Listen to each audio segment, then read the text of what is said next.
Army takeover. Employees of CPC return to work. Fuel distribution back to normal. Heated argument in Parliament following debate on Essential Services Gazette.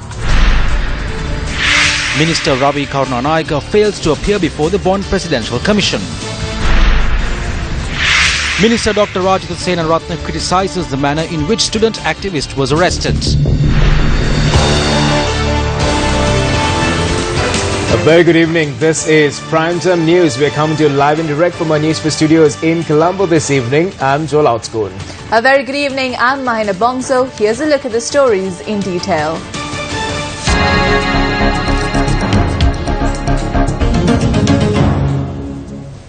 Addressing an event in Ibagamwa today, President Maithripala expressed these views on trade union actions and the current situation of the country.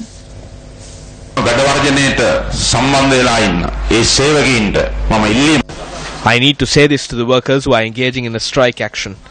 You can resolve any issue through discussions, so report to work, because we have declared this as an essential service, according to the powers vested in us through the Constitution. As a government, we will not hesitate to take steps necessary to ensure the well-being of the general public. We cannot allow a few people in the country to inconvenience the entire nation. Doctors engage in strikes all of a sudden. It has become a game for them. They don't value their patients' lives. That is why they strike. We will not sell off a single plot of land to a country or any other institute. The former president sold off 200 acres for the Port City project. After I became president and the government came in, we managed to change this into a lease agreement. That is the truth. If the earlier agreement existed, I would have to get permission from China to board a helicopter from the Defence Ministry premises. That's how the Rajapaksa government drew up the agreement. We changed it. If such protests were held back then, you won't be able to find out what happened to the protesters or their homes. So no one protested. We have ensured the democratic rights of everyone, but we still call on the protesters to enter into discussions to resolve any issues they have. So report to work. Don't lose your jobs. Assist the army in their activities. Think about the poor people of this country. Think about their lives and their hardships.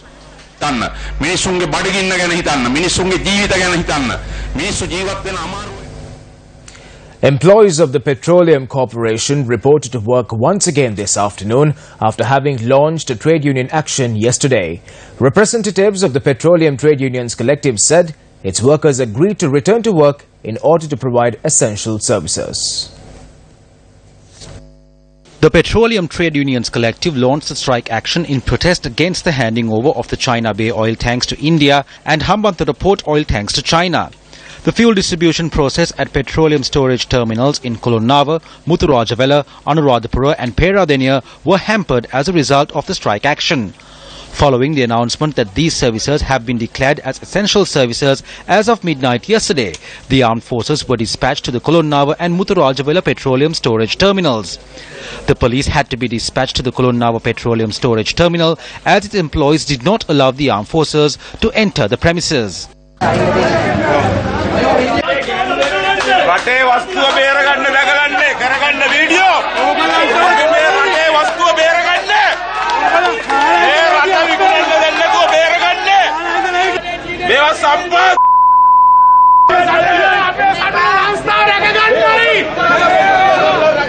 Within an hour, the armed forces tactically entered the storage terminal and took measures to vacate the employees.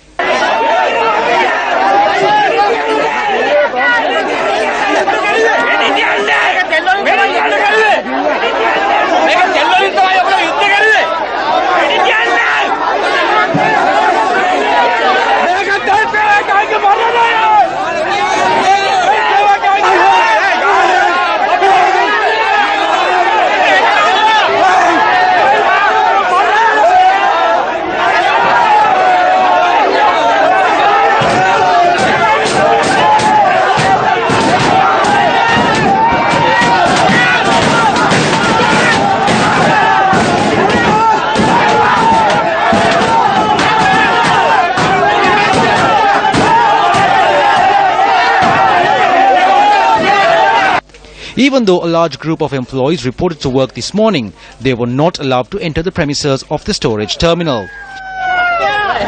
Military personnel took measures to dispatch bowsers carrying fuel from a rear entrance of the terminal as trade union representatives were obstructing the main entrance of the premises. A train which arrived to transport fuel for aircraft this morning was met with obstructions from trade union representatives.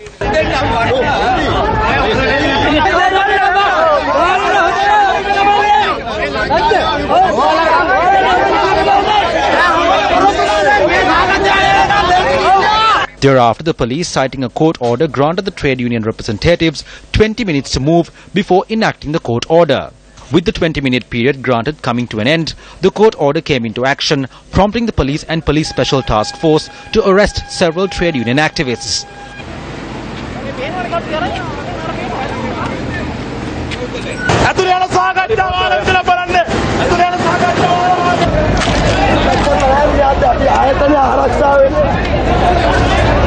Moments later, employees of the petroleum storage terminal reported to work.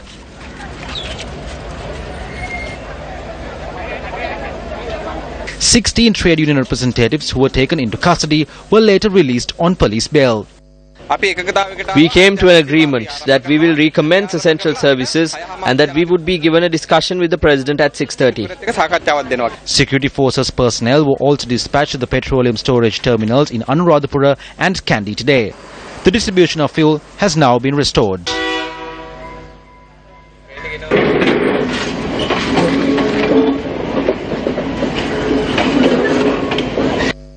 Under Section 18(5) has declared Ceylon Petroleum Corporation as an essential service. Now the legal repercussions are that once the President declares and issues a gazette, within 24 hours every single person who is on strike must go back to work. Now if he doesn't go back within 24 hours, it is deemed that he has vacated his post voluntarily. If they don't go back to work, then they'll suffer the consequences. They must not be a tool in the hands of in the hands of some politicians defeated several times by the people who want to destabilize the country, create chaos in the country and prevent any smooth flow of the government. The party leaders decided to debate the Essential Services Gazette notification that was issued yesterday. There was a heated debate after the Prime Minister provided an explanation regarding this Gazette notification and commented on the strike action launched by the employees of the Ceylon Petroleum Storage Terminal Limited. There is an ongoing Supreme Court case regarding the oil tanks and the agreement to provide it on lease. We have informed them to provide the suggestions regarding the development of the Sapugaskanda oil refinery to the minister in charge. The ownership of the oil tank in the Hambantota port is with the Ports Authority. This ownership was given by former President Mahinda Rajapaksa. There was no objection back then. The oil tanks are also included in the debt repayment. The suggestions of the trade unions have now been directed to the ministry. I want to say here that I will certify to the trade unions that no harm will be caused to the Petroleum Corporation as a result of any action taken by the government. I received a report that there were certain actions taking place at the premises of the Petroleum Corporation last night. They have hampered the distribution of oil by blocking the routes, puncturing the tires of the bowsers and even removing the valves that carry oil. The security forces intervened to protect the entry routes as well as the compound. They were vested with ensuring the security of the distribution of oil. We have uplifted the quality of democracy. We respect the rule of law and the judiciary. We will not bow down to the forces that create instability in the country. The Petroleum Trade Union Collective has not at any point rejected discussions. That is a false statement. They have gone to the President to hold discussions. 15 people, including several trade union representatives, have been arrested by the police. There is no need to provide security to the property at the location. The workers have been chased away after being beaten. If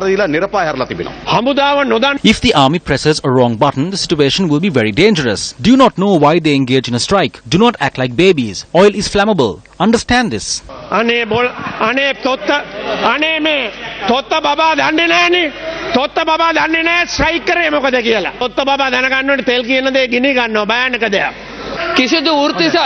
No trade union has the right to block other workers from engaging in their duties forcefully.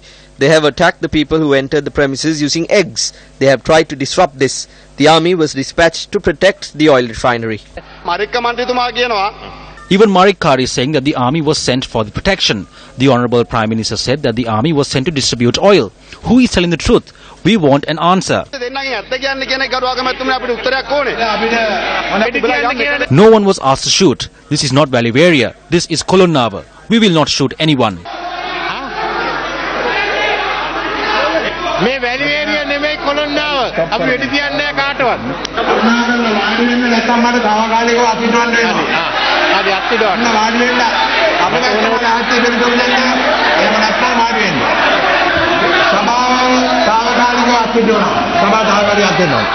The debate continued after the parliament reconvened.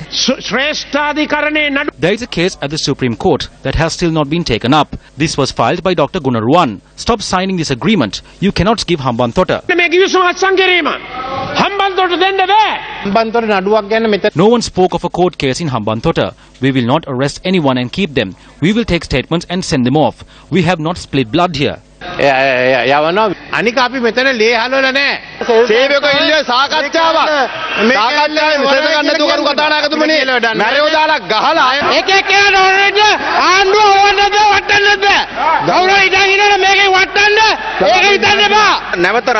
not create another Ratupaswala or Naik. Release the 20 people. That is the emergency situation.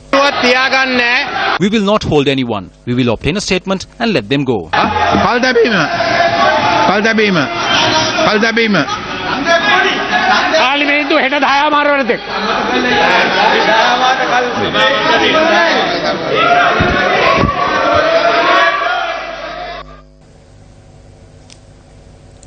Views were expressed on the trade union action launched by petroleum workers during the cabinet media briefing held today.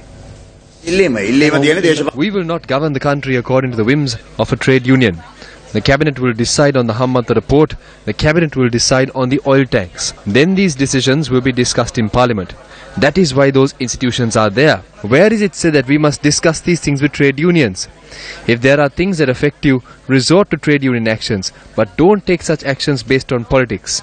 This government will not allow individuals to take decisions after they dine with Basil Rajapaksa at his residence in the dead of night. Many fuel stations are still not receiving sufficient supplies following the end of the strike action. No fuel and no hires. We have no way of earning. We can't take risks by going on hires because if we run out of fuel, we will be in trouble. This is unfair. There is no way to take a patient to hospital. We should assault those who engage in strike actions. There is no other way. The president has to make strict decisions or we will not see an end to this. How can a country move forward with such strikes? We thank the government for distributing fuel through the Navy and the Army. We remind the government to use the Army to treat patients when the doctors protest. It is better to appoint the Army to do these type of activities when state sector organizations and other organizations stage protests. They definitely have to distribute fuel. We have to stop these strike actions somehow. Let the army take over and distribute fuel among the public. Can you see how much of time we waste on roads? Use the army to get rid of these strike actions launched by these people, including the doctors. At least get new doctors and stop this problem. Don't let this be a trend in the country. Get the assistance from the police and army to stop these strike actions. We can live happily only if they stop these type of activities.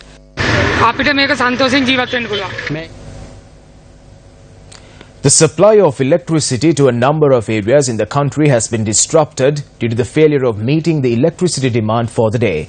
Ceylon Electricity Board spokesperson Sulakshana Jayawardene speaking to Newsfirst said that the prevailing dry weather across the country can be termed as one reason for this situation. He said that as there needs to be a balance in the power grid, some areas would experience disruptions to the supply. With that, we move on to a commercial break. We'll be back with more news. For a second time, Foreign Minister Ravi Khanna Naik failed to appear before the Presidential Commission of Inquiry today, even after being issued with summons. Newsfirst Zulfikar Farzan reports. President's Counsel Wednesday appearing for Minister Ravi Khanna Naik informed the Commission that his client was summoned to the National Security Council meeting and was unable to come today. The Commission was informed that Minister Khanna Naik was not available tomorrow and the day after due to parliamentary sessions and on Monday as he will be travelling to the Maldives. Accordingly, the minister will be available on Wednesday, the 2nd of August, and the Commission instructed the attorney to convey to Khanna Naik that he must be present on that day. The Commission was also keen to know if the minister will be available even during the weekend, as it dedicated the entirety of today for the evidence of Khanna Naik. Minister Ravi Khanna Naik, who did not appear before the Commission, attended an event today.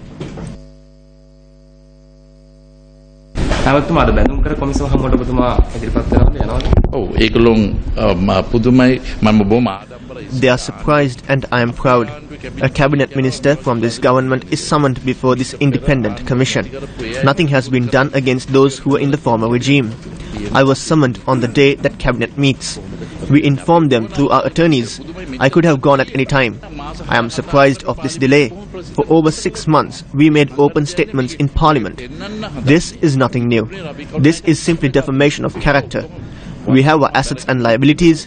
When I appear, everyone will be surprised of the truth.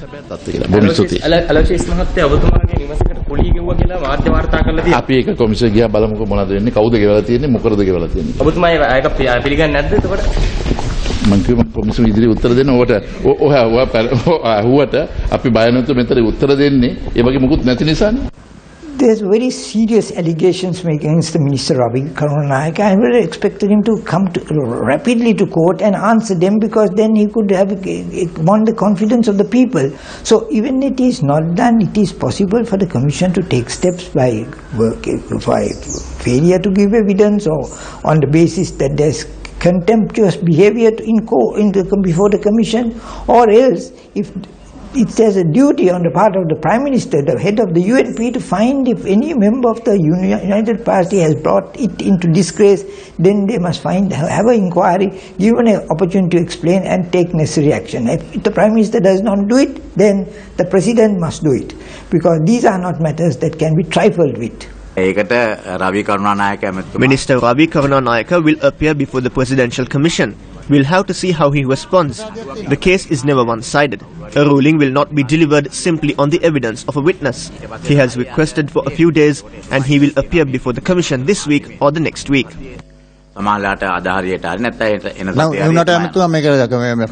විශාල negative impact එකක් තියෙනවනේ මේ දැනට එළිවෙච්ච කරුණු සම්බන්ධයෙන්. උත්තර දෙන එක වෙනම කතන්දරයක්. දැනට එළිවෙච්ච කරුණු සම්බන්ධයෙන් විශාල නෙගටිව් ඉම්පැක්ට් එකක් තියෙන ඔබතුමාලට තියෙනවනේ ඒක තමයි. අපි බලමු එතුමා පොසිටිව් කරයිද කියලා. නැත්නම් අපි බලමු. එතුමා ඊයේ රවි කරණ නායක ඇමතිතුමා කැබිනට් පත්‍රිකා 3ක් ඉදිරිපත් කරලා තියෙනවා අමාත්‍ය මණ්ඩලයට. මේ තුනම ප්‍රතික්ෂේප වෙලා තියෙනවා. මේක මොකක්ද කියලා පොඩ්ඩක් පැහැදිලි කිරීමක් කරන්න. Chief of Staff කියන එක මෙයා. There was no agreement for the proposal on the Chief of Staff and the other was on Visumpaya. There was no agreement on those proposals. අනිත් එක මොකක්ද? තුන්වෙනි එක මේ ඉන්දියානු The third is on the Mahabodhi in India. It was agreed to first have a discussion on the matter. සාකච්ඡාවක් කරලා තීරණයක් ගමු කියලා එතන තියෙනවා. නෑ එහෙම කියන්න බෑ. The Attorney General's Department had found it necessary to conduct a digital forensic examination on the communication devices used by Arjuna Mahendran from the 1st of January 2015. They made a request from the Commission to issue a directive for former Governor Arjuna Mahendran to submit his communication devices for the examination. The AG's department stated that it has sufficient grounds to make the request, adding that it was imperative to obtain the devices for the examination. The attorney for the former Governor Arjuna Mahendran raised an objection when the state made the application requesting the communication devices of the former governor. At this moment, Dapula de Oliveira, who leads the department team at the commission, said that it is their mandate to present the best evidence before the commission and that the public has a right to know what happens inside this commission, and that is why the media is present at the commission to report all the facts to the public, as the public has a right to know. Arjun Aloysius had handed over his mobile phone to the CID on Monday. However, it had only been used for the past 6 months. The AG's department pointed out that it continues to investigate 2 people connected to the Employees Provident Fund and seeks more time to present the best evidence before the Commission. The Commission reiterated that it is determined to prepare a complete and impartial report, leaving no stone unturned. Minister Ravi Khanna Naik had urged the Speaker to investigate the breach of privileges by the Presidential Commission of Inquiry, who summoned him on a busy day when a cabinet meeting and parliament sitting were held. Minister Khanna Naik had said he had no intention of disobeying the summons issued by the Presidential Commission of Inquiry and will appear before it as soon as parliamentary duties permit him. The minister, saying that Parliament was a supreme body as per the Constitution, said the right of a member to attend Parliament without hindrance or obstruction was a long recognised privilege as per the Parliament Powers and Privileges Act in the UK, other Commonwealth Parliaments and Sri Lanka. Here are some comments expressed about Minister Ravi Khanna Naik during a number of public events. The evidence is in. Information against the minister linked to the bond transactions is there in the open. However, he did not go before the commission even today. There's a saying that goes like this: letting the fox into the hen house. We need to amend it, and it should read, handing over the finance ministry to Ravi. Imagine what would have happened if Namal Rajapaksa's name was there instead of Ravi Khanna Naik. How will the Bribery Commission, the FCID, the IGP or the police spokesperson behave? They would first put me in prison before carrying out investigations. But what is happening today? Even when we were out of the government, no one complained saying that the people gave us houses or money. This was revealed during the Presidential Commission. Therefore, I should not comment on it. Very powerful guy in the previous regime was called up and he was asked a question about a particular murder. When he said that, he does not remember anything. Then there was another very powerful minister in the previous regime where he was called up with regard to a financial fraud. The excuse that he gave was a snake had stung him and he could not. Top guy in the central bank, ex-top guy, son-in-law, was asked to submit the mobile phone, where he said he does not have the phone because that particular phone had fallen into a swimming pool in Singapore. One of the most powerful ministers was asked to sort of come over to a particular commission. He could not attend, and he says that he has had several important meetings and that was the reason that why he could not attend. All these politicians, they provide all the entertainment free of charge. I don't know why, I don't know why, I don't know why, I don't. Well, on that note, we're going for another commercial break. We'll be right back.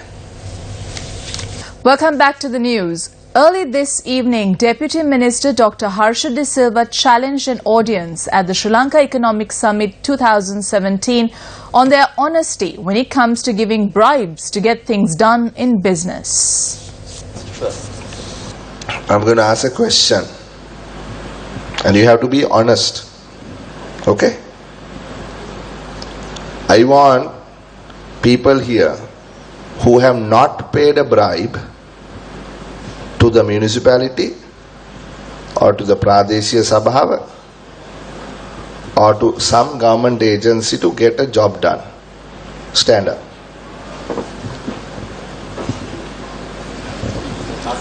Not paid. Not paid. Not paid. Not paid. My gosh. Never paid. Before you accuse me, you accuse yourself. If you can't stand up, shut up. Shut up if you can't stand up. If you're serious, don't do it again. If you're going around paying your damn local government guy money to get your plan passed, what kind of bullshit are you coming and telling me here? You have to be serious about this. If you're not serious, don't just point fingers. It's easy to point a finger. It's difficult not to pay that bribe. So before we talk about corruption again, let us first not be corrupt ourselves. Because this country is poor because this country is corrupt. Now, following the event, Newsfirst asked the Deputy Minister what prompted him to challenge the business community. At no point am I trying to protect any politician who is corrupt. If you find corrupt politicians, you should send them to jail. Right? Nothing less than that. Anybody. I speak my mind. I really don't care. I speak my mind. Either, when I stand for election next time, if people don't think that they should waste their vote on me, so be it. That's perfectly okay for me. But as long as I'm here, I will say what I have to say and do what I think is the right thing. Thank you. Minister, do you at any point now regret the footnotes on that court report? Going by what is being revealed now, do you regret it, or was there lack of information at that point for ministers to have, done that? Cabinet spokesperson Minister Dr. Ravi Khanna announced the board of directors of the Dr. Neville Fernando Teaching Hospital. Former Director General Dr. Ajit Mendis was appointed as the chairman. Dr. Nico Jayasekara was appointed as the executive director. I appointed Dr. Priyantha Athapathu as the Director of Medical Services. An appointment should be made by the Ministry of Finance. Dinesh Virakuri was appointed as the Chartered Accountant of the board. Attorney at Law Sarath Liyanage was appointed as the Attorney of the board. Dr. Kapila Ranasinghe was appointed as the Management Expert, while Specialist Dr. Dilip De Silva was appointed as the Health Economic Expert. Professor Sarath Vijaysurya represents the civil society. The JMOA says the government has to return the hospital in 10 years. Is there any truth in that?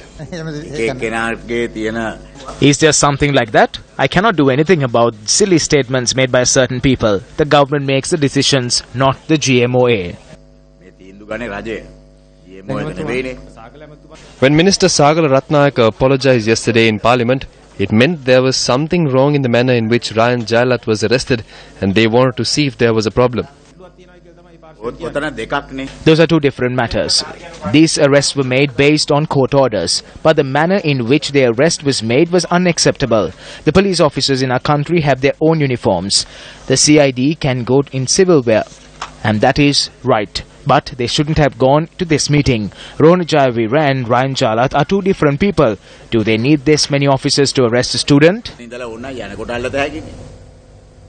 The European Union has announced that the LTTE continues to be listed as a terrorist organization. Earlier today, Reuters reported that the European Union's top court had lifted the ban on the LTTE, stating that there was no evidence to show of LTTE carrying out attacks after its military defeat in 2009. Issuing a release, the European Union says that the annulled measures cover the period between 2011 to 2015. The status of the LTTE adopted by the Council for 2015 to 2017 are not covered by the present ruling given out by EU top court. This means that the European Union continues to consider the LTTE as a terrorist organization, and the EU's restrictive measures against the LTTE will remain in force.